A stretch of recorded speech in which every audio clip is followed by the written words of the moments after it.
আমাৰ শৰীৰৰ বাবে উপযোগী কেইবা প্ৰকাৰৰ ভিটামিনেৰে সমৃদ্ধ এবিধ পুষ্টিকৰ আৰু ৰসাল ফল হৈছে অমিতা, যাক নিয়মিত ৰূপত খাব পাৰিলে আমাৰ শৰীৰত ভিটামিনৰ কেতিয়াও অভাৱ নহয়। আজি জানি লওক অমিতা খালে আপোনাৰ কি কি উপকাৰ হয়।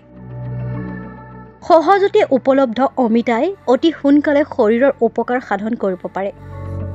উল্লেখযোগ্য যে অমিতাত প্ৰচুৰ পৰিমাণে ভিটামিন এ, বি, চি আৰু কিছু পৰিমাণে ভিটামিন ডিও পোৱা যায়। ইয়াৰ লগতে অমিতাত calcium, potassium, phosphorus, carotene, iron, antioxidant, carbohydrate আৰু প্ৰটিনেৰে ভৰপূৰ। তদুপৰি অমিতা হৈছে পেপেইন নামৰ পোষক পদাৰ্থৰে একমাত্ৰ প্ৰাকৃতিক উৎস।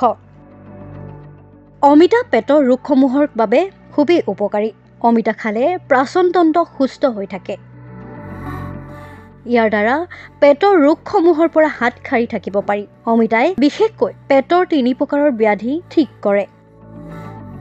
পিত্ত ৰোগ থাকিলে, বাত বিষ থাকিলে অমিতা খালেই খুবেই ভাল। অমিতাত মজুত থকা ভিটামিন এ চকু আৰু ছালৰ বাবে লাভদায়ক। ইয়াৰ দ্বাৰা চকুৰ দৃষ্টিশক্তি বৃদ্ধি হয় আৰু ছাল সুস্থ, পৰিষ্কাৰ আৰু উজ্জ্বল হৈ পৰে।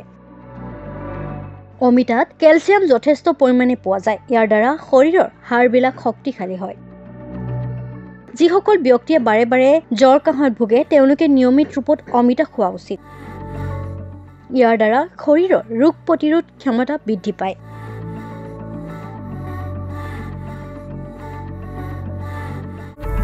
আমাৰ শৰীৰৰ বাবে উপযোগী কেইবা প্ৰকাৰৰ ভিটামিনেৰে সমৃদ্ধ এবিধ পুষ্টিকৰ আৰু ৰসাল ফল হৈছে অমিতা, যাক নিয়মিত ৰূপত খাব পাৰিলে আমাৰ শৰীৰত ভিটামিনৰ কেতিয়াও অভাৱ নহয়। আজি জানি লওক অমিতা খালে আপোনাৰ কি কি উপকাৰ হয়।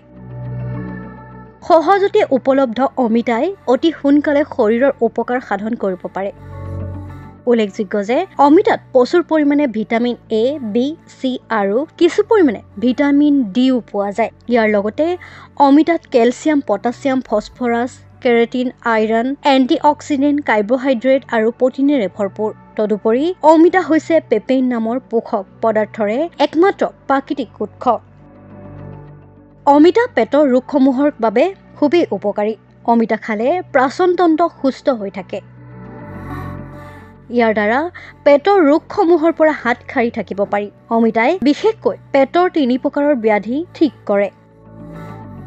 পিত্ত ৰোগ থাকিলে, বাত বিষ থাকিলে অমিতা খালেই খুবেই ভাল। অমিতাত মজুত থকা ভিটামিন এ চকু আৰু ছালৰ বাবে লাভদায়ক। ইয়াৰ দ্বাৰা চকুৰ দৃষ্টিশক্তি বৃদ্ধি হয় আৰু ছাল সুস্থ, পৰিষ্কাৰ আৰু উজ্জ্বল হৈ পৰে। অমিতাত কেলছিয়াম যথেষ্ট পৰিমাণে পোৱা যায়। ইয়াৰ দ্বাৰা শৰীৰৰ হাড়বিলাক শক্তিশালী হয়।